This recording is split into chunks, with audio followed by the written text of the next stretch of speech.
Alors, un grand bonjour à tout le monde, que vous soyez ici dans cette salle ou par YouTube. Voilà, nous sommes donc un dimanche de ce dernier dimanche du mois de janvier. Et puis, je suis extrêmement contente de voir dans cette salle des enfants de nos familles qui peuvent être là. Et ça me fait vraiment très, très plaisir. Un accueil tout particulier à vous, les enfants. Alors, j'aimerais juste commencer ce culte par 2-3 versets dans le psaume 86, à partir du verset 9. Toutes les nations que tu as faites viendront se prosterner devant ta face, Seigneur, et rendre gloire à ton nom. Car tu es grand, tu opères des prodiges. Toi seul, tu es Dieu. Enseigne-moi tes voies, ô Éternel, je marcherai dans ta fidélité. Dispose mon cœur à la crainte de ton nom. Et je trouvais que c'était un bel appel pour ce début de culte, que Dieu dispose notre cœur à la crainte de son nom et aussi à l'écouter en ce moment. Et puis aussi de se rappeler que Dieu est le grand Dieu glorieux. Alors, peut-être avant les chants, je vais juste introduire ce culte par la prière.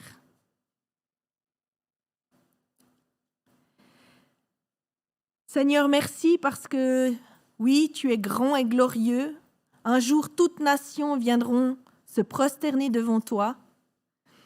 Merci parce que tu nous aimes, parce que tu es présent au milieu de nous et parce qu'en ce moment, tu veux nous permettre d'incliner notre cœur vers toi et d'écouter ta parole. Merci pour la présence de chacun en ce moment. Veuille bénir ce moment tout particulièrement. Pour ta gloire, Amen. Et je vais laisser maintenant nos deux Daniel associés nous entrer à la louange. Voilà, merci. Bonjour à tous. Voilà, alors les deux Daniel sont là, avec les deux avec une guitare. Mais comme vous le savez, il n'y en a qu'un qui a le droit de chanter. Et en plus, je dois chanter avec un masque. Alors voilà un challenge qui nous est posé. C'est comment est-ce qu'on peut louer Dieu alors qu'on ne peut pas chanter? Eh bien, on peut le faire avec nos pensées, avec nos attitudes, avec notre cœur. Et le chant que j'ai choisi pour commencer ce temps de louange nous y aide.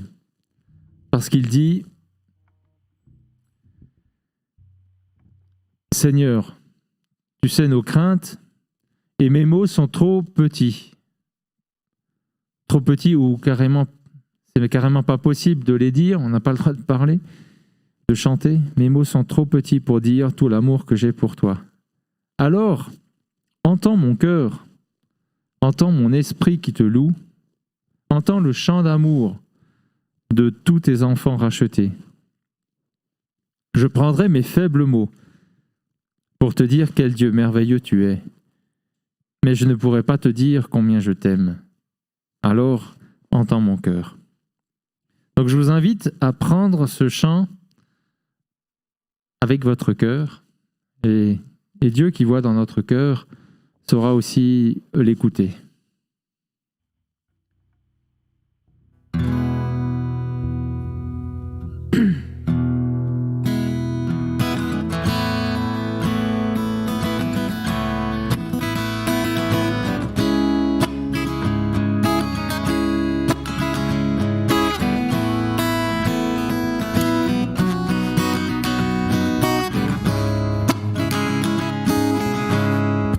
Comment expliquer et comment décrire un amour si grand, si puissant que rien ne peut le contenir. Tu sais mes espoirs, Seigneur, tu sais mes craintes. Et mes mots sont bien trop petits pour dire tout l'amour que j'ai pour toi.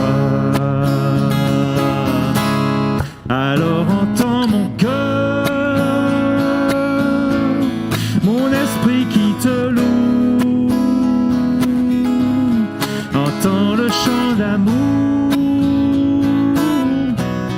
d'un enfant racheté.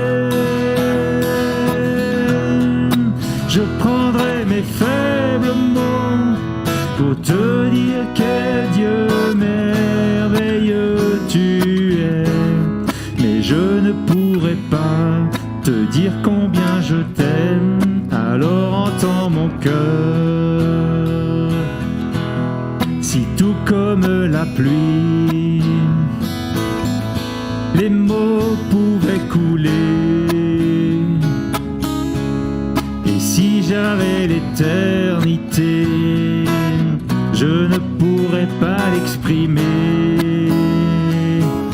Mais dans les battements de mon cœur, tu entendras toujours. Merci pour la vie, pour la vérité, pour le chemin. Alors entends mon cœur, mon esprit qui te loue. Entends le chant d'amour d'un enfant racheté. Je prendrai mes faibles mots pour te dire quel Dieu merveilleux tu es.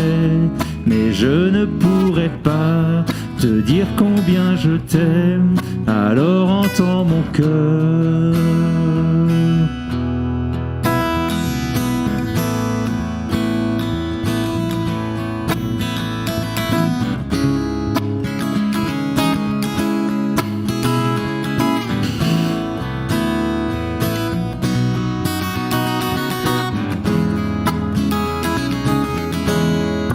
Tu sais nos espoirs,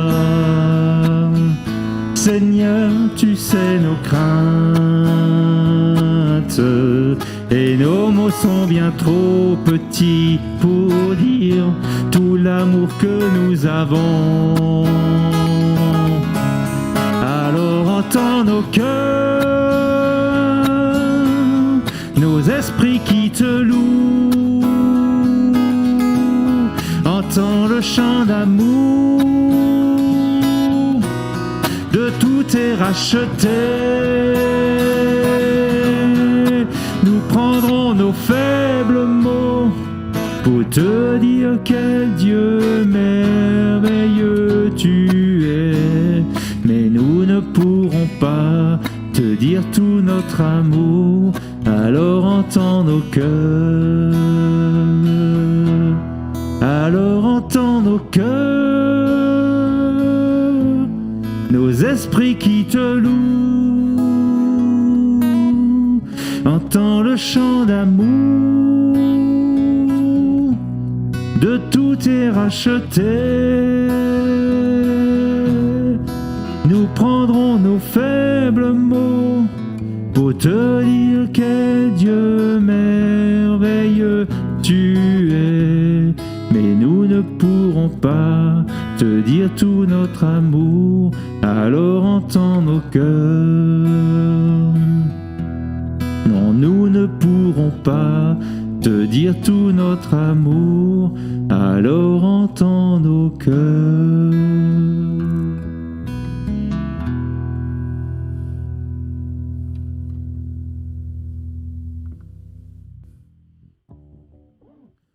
Une autre façon de louer le Seigneur, c'est de décider dans notre cœur de faire un acte pour lui et de le lui dire aussi. Et alors comme on ne peut pas le dire, de nous associer à ce chant qui nous dit « Encore, encore et à chaque instant, tant que je respire, je te choisis ».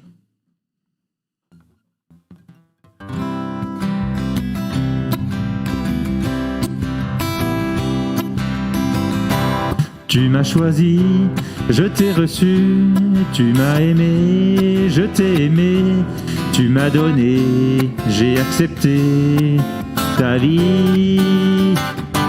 Je suis tombé, tu m'as relevé, tu as effacé tout mon passé, tu m'as pardonné, tu as transformé ma vie. Encore et encore, encore à chaque instant tant que je respire. Je te choisirai encore à chaque instant tant que je respire. Encore et encore, encore et encore, encore à chaque instant tant que je respire. Je te choisirai encore à chaque instant tant que je respire. Je t'adorerai.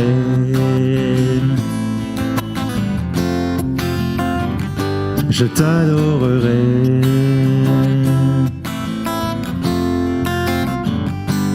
Tu m'as choisi, je t'ai reçu. Tu m'as aimé, je t'ai aimé. Tu m'as donné, j'ai accepté ta vie. Je suis tombé, tu m'as relevé. Tu as effacé tout mon passé. Tu m'as pardonné, tu as transformé ma vie. Encore et encore, encore à chaque instant tant que je respire. Je te choisirai encore à chaque instant tant que je respire. Encore et encore, encore et encore, encore à chaque instant tant que je respire. Je te choisirai encore à chaque instant tant que je respire. Je t'adorerai.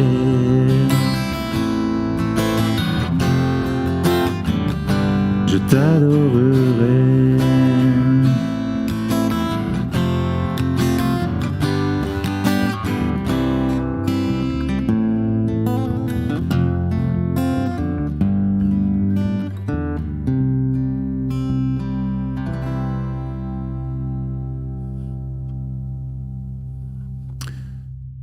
Alors, le dernier chant, c'est un chant que Myriam a choisi, peut-être qu'elle nous donnera quelques explications. C'est un chant pour les enfants. Alors, malheureusement, les enfants aussi n'ont pas le droit de chanter. Ça veut dire que c'est de nouveau moi, tout seul, qui vais chanter ce chant. Alors, je parle pour les enfants qui sont présents ici. Mais s'il y a des enfants à la maison, bien sûr, vous pouvez prendre le chant. Vous verrez les paroles et vous allez le chanter. Alors, je me suis dit, mais comment est-ce que les enfants, on peut vous associer à ce chant ? Alors, j'ai une idée. Il faut être créatif des fois.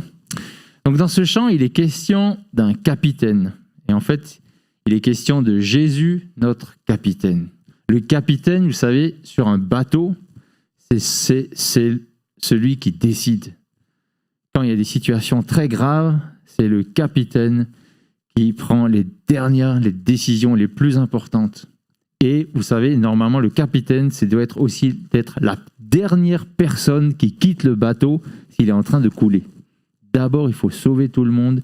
Et tout à la fin, c'est le capitaine. Même si, il n'y a pas longtemps, il y a eu un ferry qui a eu des gros problèmes et le capitaine s'est vite sauvé. Mais là, il est question de Jésus, notre capitaine. Un capitaine sur lequel on peut compter. Alors, je vous propose, les enfants, un petit exercice. Franchement, c'est pas difficile. Mais vous savez que capitaine, c'est aussi un grade dans l'armée, etc., dans la marine. Et quand on voit le capitaine, on doit saluer le capitaine comme ça. Faites voir comme moi. Bénézer, tu iras une fois à l'armée. Hein. C'est pas comme ça. Ça, c'est bien. Ça veut dire qu'il faut écouter. Mais comme ça, ça veut dire je vous respecte, mon capitaine. D'accord ? C'est la main droite. D'accord ? Parce que s'il y en a un qui prend la main gauche et l'autre la main droite, c'est pas très joli. À l'armée, il faut que tout soit carré et qu'il soit beau. Alors, quand vous allez entendre le chant, dans le chant, mon capitaine, vous allez faire comme ça. D'accord ? On va faire un exercice. Jésus, c'est mon capitaine.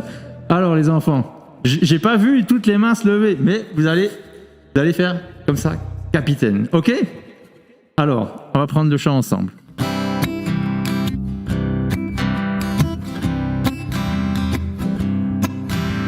Mon cœur est tout plein, plein, plein, plein, plein de soleil, de chants, de joie et de gaieté. Car pour conduire la barque de ma vie, Jésus est mon capitaine.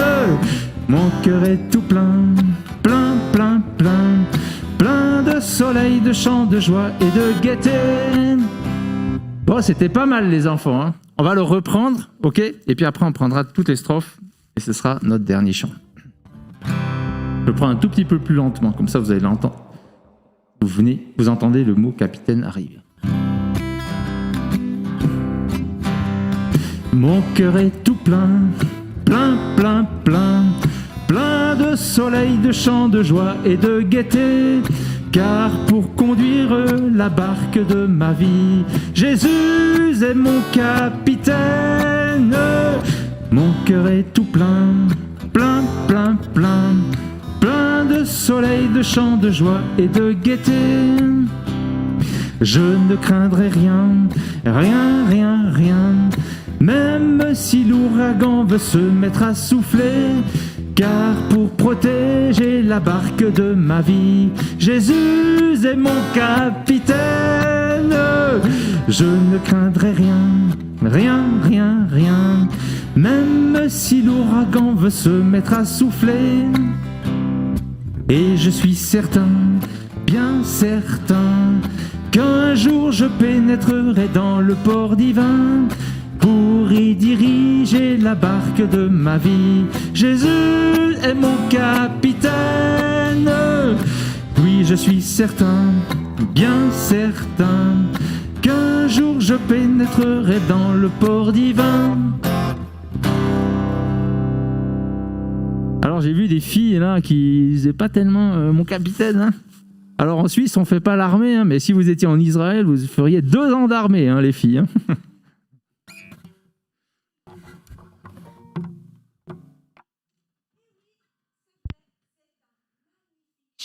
Et c'est un très vieux chant aussi. Il a été écrit, ce chant, par Hélène et Samuel Grandjean. Peut-être que vous avez connu certains autres chants, les enfants de ces 2 personnes. Maintenant, c'est un vieux monsieur et une vieille dame. Et justement, Hélène Grandjean, la dame, elle était partie la semaine passée dans le grand port divin. Et alors qu'elle a était vraiment une servante très humble pour l'évangélisation des enfants, elle a écrit plus de 400 chants pour les enfants. Elle a aussi écrit un journal, Le Toujours Joyeux, que peut-être les plus grands, les plus âgés d'entre nous ont connu, qui a paru à plus de 5 millions d'exemplaires pendant plus de 30 ans. Enfin voilà, et j'avais envie de vous raconter une histoire, parce que ce chant, moi je l'ai appris quand j'avais 7 ans. Qui c'est qui a 7 ans par là? Ou un petit peu? Ouais, voilà, super. Ce chant, je l'ai appris au camp avec monsieur et madame Grandjean, quand ils faisaient les camps d'enfants. Et vous savez ce qu'il y avait sur la scène? Il y avait une scène comme ça, où ils racontaient les histoires, et sur la scène, il y avait une barque, une grande barque. Et madame Grandjean et monsieur Grandjean nous avaient dit, « Et les enfants, votre vie, c'est un peu comme cette barque. Mais si vous êtes tout seul aux commandes, aïe, aïe, aïe, c'est tellement difficile. Alors voilà, venez et demandez au Seigneur Jésus d'être le capitaine de votre barque, le capitaine de votre vie. » Et puis, bien cette année-là, quand j'avais 7 ans, j'ai demandé au Seigneur Jésus de devenir le capitaine de ma vie. Et voilà, alors je vous encourage. Et il y avait aussi une autre histoire qu'elle racontait, Madame Grandjean. Elle disait que le port divin, là, c'est comme le palais de Dieu dans le ciel. C'est tellement beau. La Bible, elle nous décrit qu'il y a des rues en or, qu'il y a des portes faites de perles. C'est beau, c'est beau. Il y a toute la gloire de Dieu qui se reflète là-haut. Et elle disait, c'est un petit peu comme, par exemple, si votre maman ou bien votre papa, ils ont tout nettoyé la maison. Mais la maison, mais le sol, il est blanc, il est tout propre. Et puis alors vous avez été jouer dehors avec des gros souliers, et puis voilà que vous arrivez là et que vous voulez entrer dans la maison. Mais alors comment, c'est pas possible ça. Qu'est-ce qu'elle va dire votre maman, vous croyez? Elle va vous laisser rentrer avec vos souliers tout plein de terre? Qu'est-ce que tu crois, Gabriel? Ouais, elle va pas vous laisser... Ouais, tu as raison. Elle va en tout cas trouver une solution, mais elle va en tout cas pas vous laisser rentrer avec des souliers pleins de terre dans cette maison si propre. Eh bien, Madame Grandjean, et c'est la Bible qui nous le dit avant tout, nous dit que le ciel, c'est un endroit tellement pur et tellement qui resplendit de la gloire de Dieu et de sa sainteté que personne ne pourra rentrer avec des choses sales. Et notre cœur, il est rempli de choses pas très belles et seulement Jésus peut nous laver notre cœur. Alors aussi, c'était une invitation à ce que pour les enfants, vous compreniez tout simplement que c'est seulement Jésus qui peut laver notre cœur pour qu'on puisse entrer dans ce lieu si propre et si beau. Et c'est notre espérance aussi que nous avons en tant que croyants, en tant que chrétiens, nous qui avons accepté le nom de Jésus comme notre sauveur, c'est que cette maison magnifique, ce lieu rempli de la sainteté de Dieu, nous sera ouvert au jour où nous quitterons cette terre. Et j'avais aussi envie qu'on soit réjouis de notre espérance en Dieu, non seulement dans cette vie, parce qu'il transforme nos vies ici-bas, mais il nous offre aussi cette vie éternelle et cette espérance pour après la mort. Et je disais, j'ai vécu 2 deuils récemment, dont mon papa, et quelle joie et quelle grâce de savoir que parce qu'ils ont cru de leur vivant au Seigneur et au Sauveur Jésus-Christ, eh bien maintenant ils ont été accueillis là-haut dans la gloire du Père. C'est vraiment une grâce incroyable et qui nous rappelle et qui nous presse de nous dire mais parlons-en, parce que c'est de notre vivant qu'il faut décider ça. Et les enfants, c'est aujourd'hui, c'est maintenant qu'il faut demander à Dieu de venir dans votre vie et qu'il vous conduise. Parce que quand vous serez vieux, vous direz « Oh, c'est plus rien ces histoires, je suis plus tellement intéressée par tout ça. » Et vous aurez passé toute votre vie sans lui. Alors, c'est vraiment une bonne nouvelle de savoir que Dieu s'intéresse à chacun de vous. Je vais encore prier pour la suite du culte, pour le message que Philippe va nous donner. Et aussi pour vous, les enfants, qui aurez un enseignement. Et ça, c'est chic. Je pense que vous êtes aussi contents de vous retrouver là, pour pouvoir un peu apprendre quelque chose de la Bible.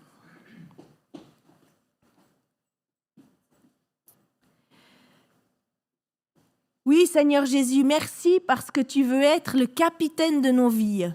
Non pas parce que nous devons te craindre et avoir peur de toi, mais parce que justement tu veux être celui qui nous dirige et qui prend soin de nous et qui nous amène au bon port, ce port qui est le ciel, où un jour nous nous retrouverons tous à te louer. Et merci Seigneur pour tous ceux à qui tu as déjà fait la grâce de te connaître. Merci parce que tu nous guides dans nos vies ici-bas et que tu nous donnes cette espérance vivante de la résurrection et de ce temps que nous passerons éternellement auprès de toi. Conduis maintenant le culte, soit aussi avec les enfants, que tu leur donnes la joie de se retrouver ici avec leurs moniteurs et qu'ils puissent faire des pas avec toi. Pour ta gloire, ô Dieu. Amen. Bonne suite de culte à tous.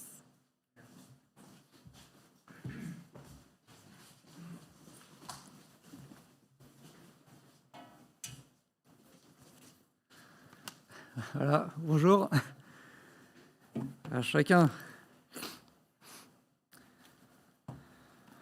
Voilà, je vous invite à ouvrir vos Bibles, ça commence déjà fort, vos Bibles, dans l'Évangile selon Luc, au chapitre 14. Nous allons lire les versets 25 à 35.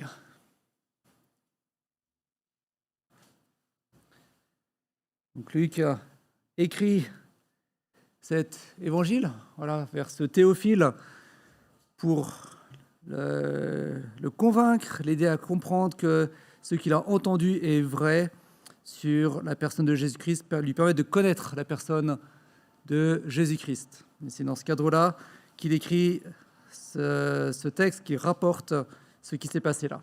Donc je lis à partir du verset 25, Luc 14. De grandes foules faisaient route avec Jésus.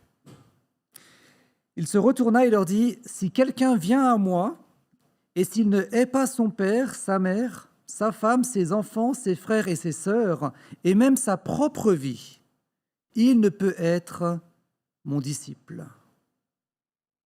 Et quiconque ne porte pas sa croix et ne me suit pas, ne peut être mon disciple. Car lequel d'entre vous, s'il veut bâtir une tour, ne s'assied pas d'abord pour calculer la dépense et voir s'il a de quoi la terminer, de peur qu'après avoir posé les fondations, il ne soit capable d'achever, et que tous ceux qui le verront ne se moquent et le disent « Cet homme a commencé à bâtir et n'a jamais été capable d'achever. » Ou quel roi, s'il part pour s'engager dans une guerre contre un autre roi, ne s'assied pas d'abord pour examiner s'il a le pouvoir avec 10 000 hommes de marcher à la rencontre de celui qui vient contre lui avec 20 000 ? Tandis que l'autre est encore loin, il lui envoie une ambassade pour demander les conditions de paix. Ainsi donc, quiconque d'entre vous ne renonce pas à tout ce qu'il possède ne peut être mon disciple. Le sel est une bonne chose, mais si le sel devient fade, avec quoi l'assaisonnera-t-on ? Il n'est utile ni pour la terre, ni pour le fumier. On le jette dehors. Que celui qui a des oreilles pour entendre, entende. Donc Jésus ici se montre très choquant, n'est-ce pas, par ses paroles, en parlant de haine, de croix et de renoncer à tout. Et si nous n'avions que ces paroles, que ce texte, que cette présentation de Jésus-Christ, on pourrait vraiment penser que Jésus est soit un fou, soit un extrémiste religieux, un fanatique religieux qu'il nous faut éviter à tout prix. Donc pourquoi Jésus utilise un tel langage, un langage repoussant même ? Je propose de faire quelques commentaires sur ce texte, quelques observations. Première chose, Jésus ici s'adresse à la foule qui le suit. Si aujourd'hui Jésus avait une chaîne YouTube ou un compte Instagram, il ferait certainement partie des célébrités qui ont des millions de followers, n'est-ce pas ?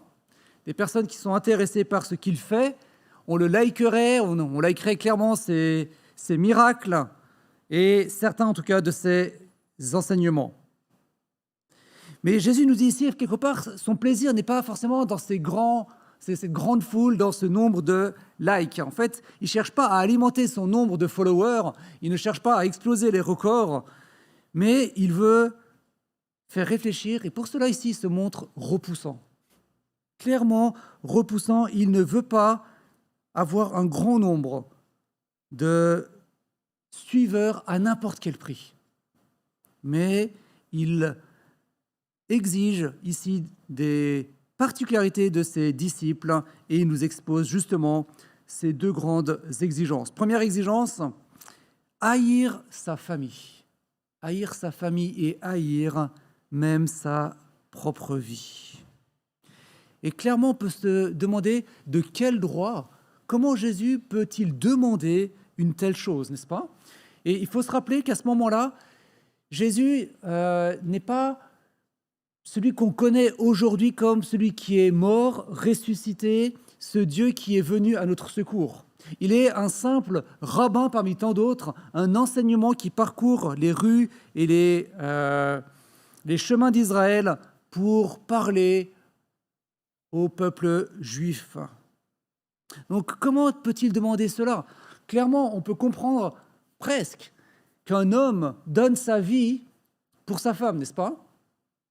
On peut entendre qu'un parent donne sa vie pour ses enfants. Mais comment demander à quelqu'un de donner sa vie pour son prof ? Comment demander à quelqu'un de donner sa vie pour son patron ? Et Jésus est extrêmement exigeant ici.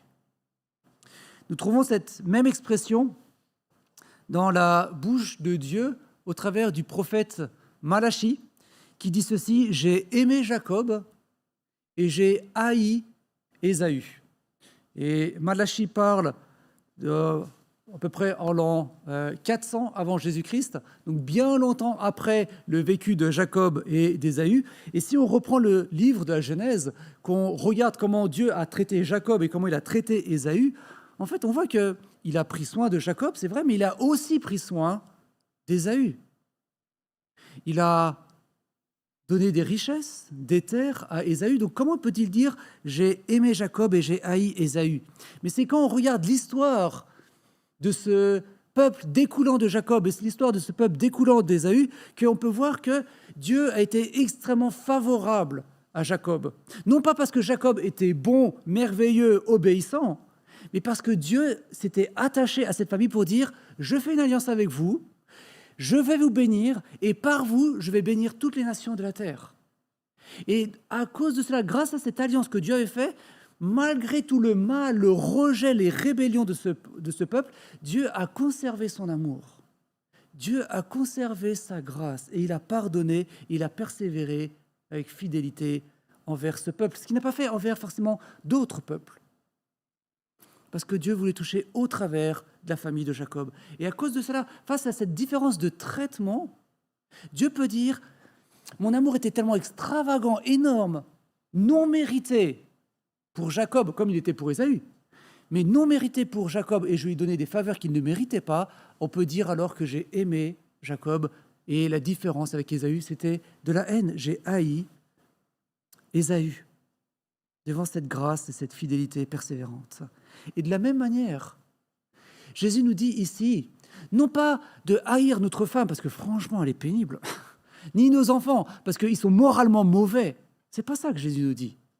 Mais il nous dit, face à la qualité d'amour que je vous demande pour moi, face à l'extravagance et la priorité, la grandeur de l'amour que je demande pour moi, l'amour que vous avez pour les autres, femmes, enfants, père, mère, et même pour vous-même, peut paraître de la haine. Autrement dit, Jésus ici réclame la priorité dans la vie de ses disciples, la priorité dans l'amour de ses disciples. Vous devez m'aimer, moi, avant quiconque, même vos plus proches. Deuxième exigence de Jésus-Christ ici, il nous dit de porter notre croix, porter sa croix. Dans notre culture populaire, dans nos langages, porter sa croix veut plutôt dire en général traverser une épreuve difficile. Et bon, on n'a pas le choix, alors on persévère. Par exemple, voilà, je suis malade et je souffre de maladie chronique, une douleur au rein. C'est ma croix et je fais avec tous les jours.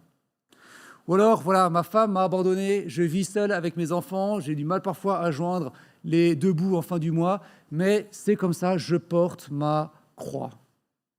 Mais quand Jésus dit cela, porter sa croix a une toute autre signification. Ce n'est pas juste faire un truc dur, une épreuve pénible dans le temps. Porter sa croix, c'était porter son objet de torture et de mise à mort. La croix, c'était ce moyen que les Romains utilisaient à grande échelle pour punir les esclaves rebelles et mater toute révolte et les criminels notoires pour décourager tout le monde.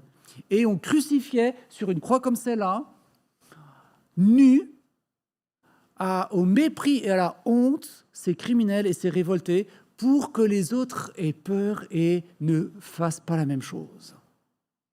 Et Jésus nous dit ici, portez votre croix. C'est-à-dire, cette partie horizontale de la croix, ou parfois toute la croix, le condamné était flagellé, puis après il portait cette croix, il déambulait dans la rue, au regard de tous, au mépris de tous, jusqu'à son lieu de crucifixion.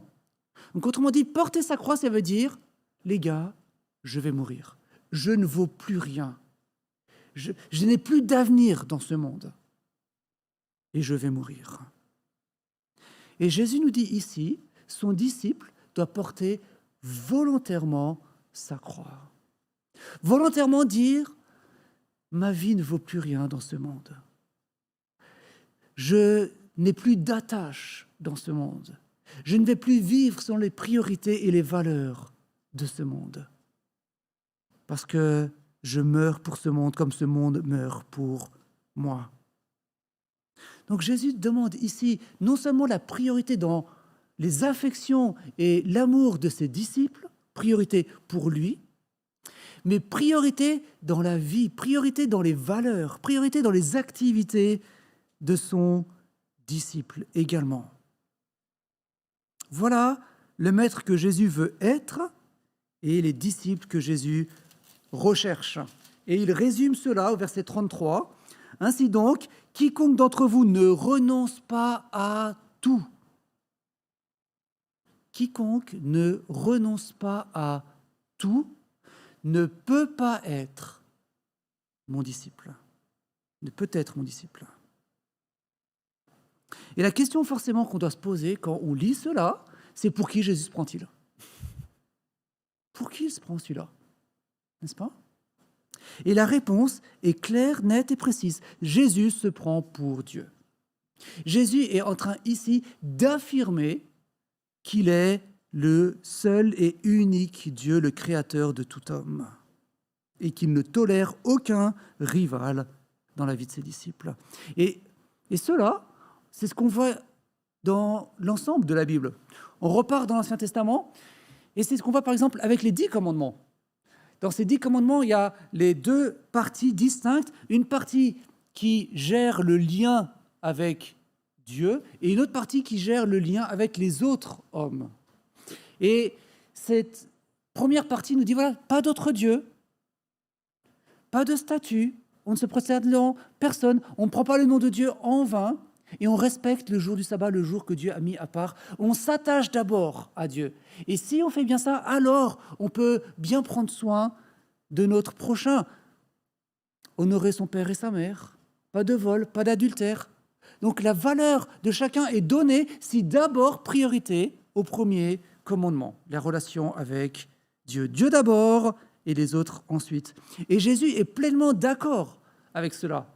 Lui-même va résumer la loi quand la question lui sera posée en disant voici les deux plus grands commandements. Premièrement, le plus grand, le plus important, le prioritaire, c'est tu aimeras le Seigneur ton Dieu de tout ton cœur, de toute ta force, de toute ta pensée. Mais il dira aussi et voici le second commandement, mais qui vient après. Tu aimeras ton prochain comme toi-même. Donc Jésus est très au clair. Voilà ce que demande le Dieu des Juifs, le Dieu qui se réclame comme le créateur de tout être humain qu'on a dans la Bible. Le Dieu de la Bible dit d'abord Dieu et ensuite les autres. Et Jésus en disant d'abord moi et ensuite les autres est en train de dire moi je suis Dieu. Et je réclame la même priorité que le Dieu d'Israël. On a une expression en français qui dit la chose suivante.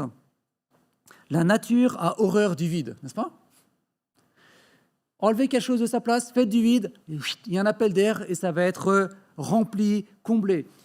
Et la Bible nous dit que c'est exactement ce qui s'est passé lorsque l'homme et la femme ont rejeté Dieu, lui ont dit « Toi maintenant, on ne veut plus toi, tu dégages et c'est nous maintenant qui décidons ce qui est bien et ce qui est mal.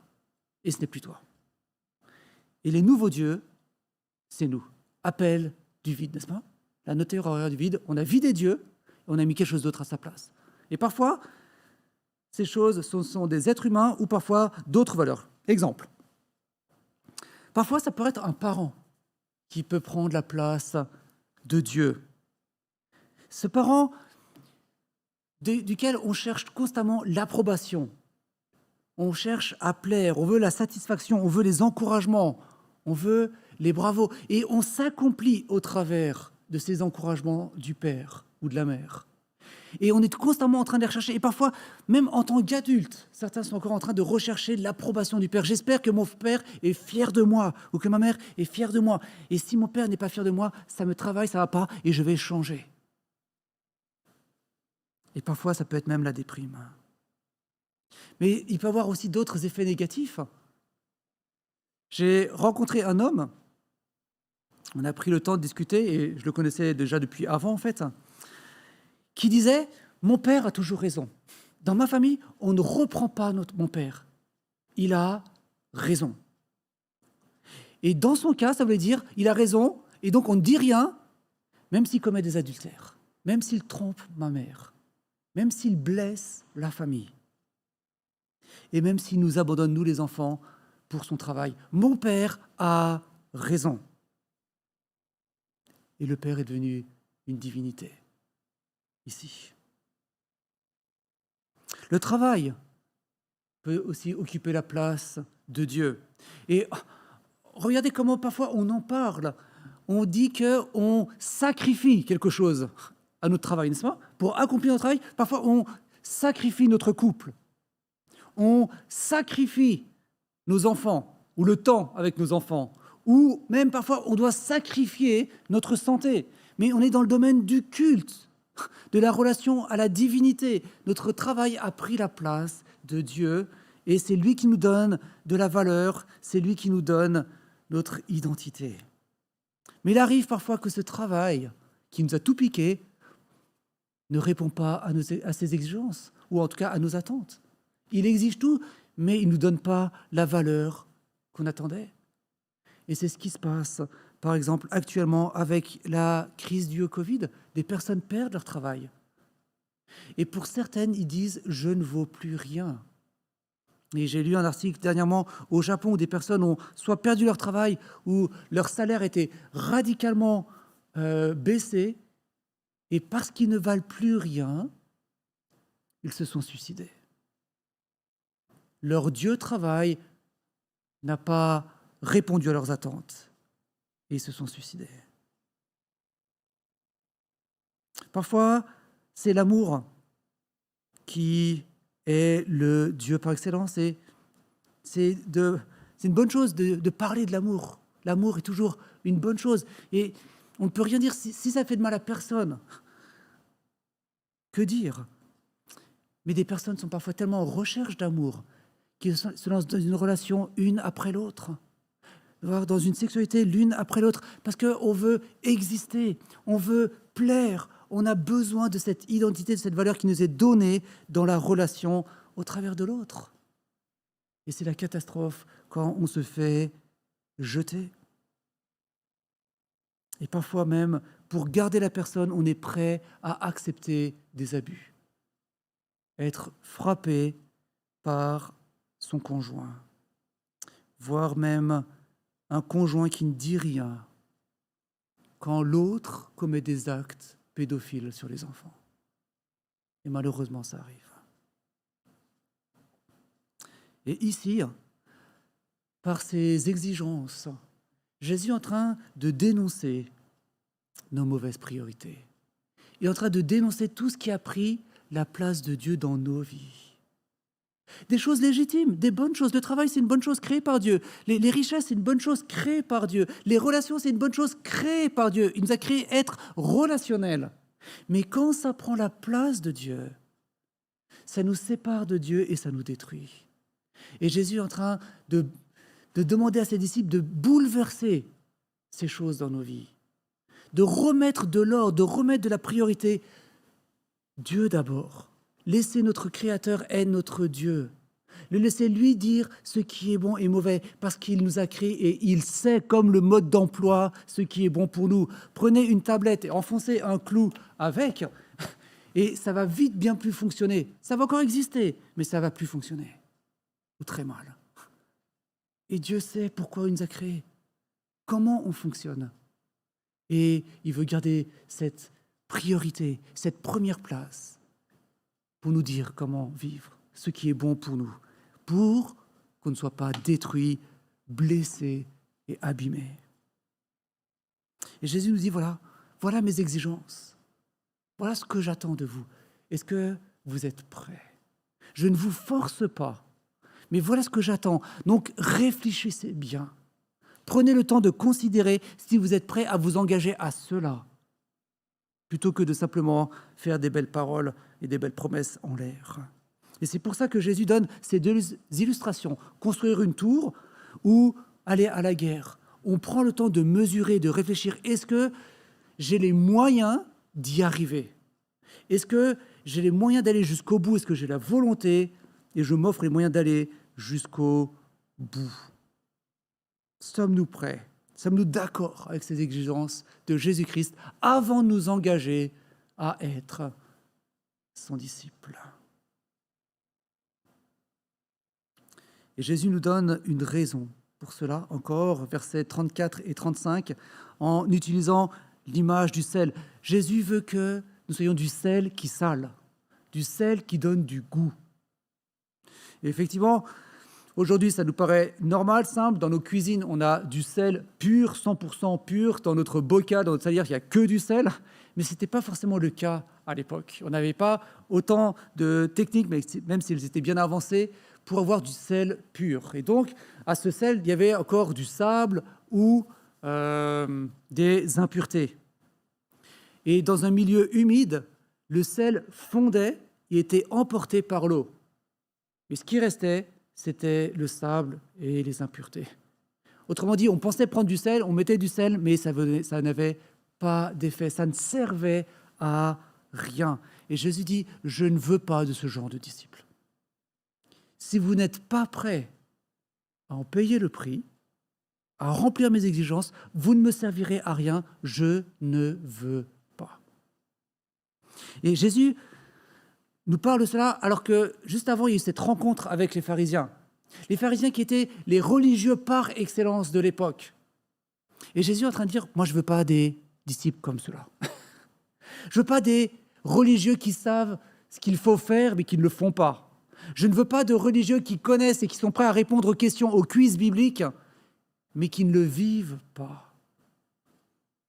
Je ne veux pas de personnes qui veulent bien de mes paroles quand ça les arrange, mais qui refusent mes paroles quand ça ne les arrange plus, quand ça leur demande un effort, quand ça leur coûte. Autrement dit, Jésus appelle ici des disciples à une vie cohérente, qui vivent pleinement ce qu'ils croient, qui vivent pleinement ce qu'ils professent, et pas qui font semblant. Il ne veut pas de disciples de nom. Un croyant de nom, ça n'existe pas pour Jésus-Christ. On ne naît pas disciple. On le devient par choix volontaire. Jésus nous dit ici, cette vie cohérente, parfois ça ne plaira pas. Parfois des personnes n'en voudront pas, ne voudront pas écouter. Et comme Jésus dit, on laisse, ils ont le droit. Et face à ce genre de paroles, des personnes ont abandonné Jésus-Christ, ont arrêté de le suivre.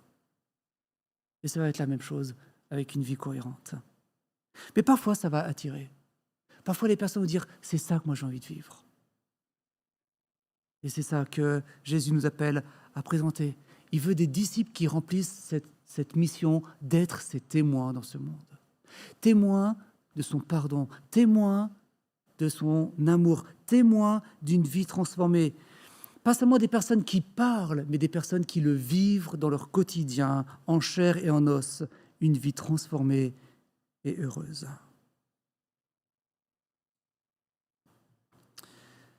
Ce message, ces paroles de Jésus-Christ peuvent paraître dures et bien lourdes, mais il faut nous rappeler ici dans quel contexte Jésus les prononce. Il dit cela quand il est sur son chemin vers Jérusalem, quand il est sur sa route vers son lieu d'exécution, là où il va donner sa vie. C'est là où il va porter sa croix, littéralement, et où littéralement il va renoncer à tout. Il va haïr sa propre vie, non par dégoût, mais par choix volontairement, mettant au-dessus de tout, au-dessus de sa vie, au-dessus de son confort, son amour pour son Père, son amour pour Dieu, afin que Dieu seul soit glorifié dans sa vie et que dans sa vie, par son sacrifice, d'autres puissent à nouveau être en relation avec Dieu, puissent être pardonnés, puissent être réconciliés et revenir dans cette relation et aimer notre Dieu, notre Créateur, de tout notre cœur, de toute notre âme et de toute notre pensée, ce que naturellement, on est incapable de faire. Sur cette croix, Jésus va payer le prix de nos mauvaises priorités, de nos mauvais amours, de nos mauvaises valeurs, de nos mauvaises recherches d'identité. Sur cette croix, Jésus va en payer le prix de tout ce qui a voulu être dictateur dans nos vies. Et il va nous réconcilier avec Dieu. C'est le prix que Jésus paye pour nous permettre de revenir dans la relation avec notre Créateur et de remettre chaque chose à sa juste place face à Dieu. Alors attention, encore une fois, avec tout cela, Jésus ne nous dit pas qu'il ne faut plus vivre dans ce monde. On a vu avec le groupe de maison un texte de l'Apocalypse cette semaine, où Jésus lance à son Église, à son peuple, « Sortez de Babylone ». Et j'ai lu aussi cette semaine le Lévitique qui nous dit « Soyez séparés ». Donc sortez, soyez séparés, ce n'est pas pour ne plus être en contact, mais vivez différemment. Vivez dans ce monde, mais différemment, selon d'autres priorités. Jésus-Christ avant tout, notre Dieu avant tout. Priorité d'amour, priorité de valeur, priorité de but. Et c'est comme ça qu'on pourra vivre les bonnes relations avec chacun. Et c'est comme ça qu'on pourra vivre les bonnes relations, même vis-à-vis de notre travail, de notre investissement et dans la gestion des biens que Dieu nous donne. À la croix, Jésus-Christ est le Dieu qui a tout donné pour son disciple. Comment ne pas répondre à un tel amour à notre tour en ne renonçant pas à tout pour cette relation? Je vous invite à prier.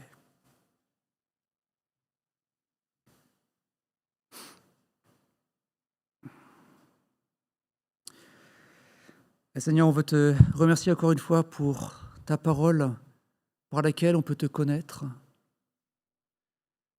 par laquelle on peut saisir la signification de ta mort à la croix pour nous, par laquelle on peut comprendre la grandeur, l'ampleur de ton amour, mais aussi la grandeur et l'ampleur du péché, de nos fautes, de nos mauvaises priorités, qui s'en prennent directement à toi en tant que Créateur, en tant que Dieu bon pour nos vies. Pardonne-nous, Seigneur, pour toutes ces fois où on a recherché notre valeur ailleurs qu'en toi. On ne s'est plus à trouver notre identité, où on s'est investi en te mettant de côté. Pardonne-nous, Seigneur, pour toutes ces fois où on t'a rejeté, où on a cru que nous, on savait mieux que toi ce qui était bon pour nous.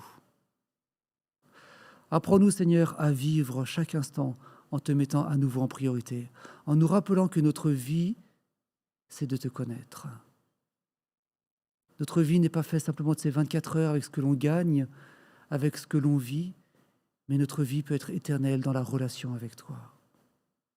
Et c'est seulement quand on revient avec toi qu'on pourra être des bons gestionnaires, des personnes agréables à vivre pour les personnes autour de nous. Apprends-nous, Seigneur, à retrouver la joie de la relation et de la priorité avec toi. Je te prie cela au nom de Jésus-Christ. Amen.